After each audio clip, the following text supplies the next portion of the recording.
Ra'iisul Wasaaraha taagta daran ee magaalada Xamar uu yimi magaalada Laascaanood wax micnaa samayn mayso. Laascaanoodna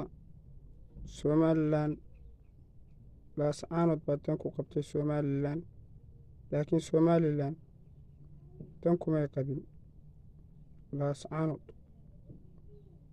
Markaa waxaan arkay warar la buunbuuninayo laleeyahay qarannimadii baa baabaaday, qarannimadii waa si noqotay.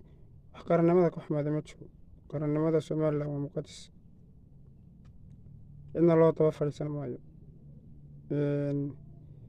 Laascaanoodna waxaa sabab u ahayd inay ka baxdo gacanta Somalilan xukuumaddii hore keligii taliska ahayd ee Muuse Biixi.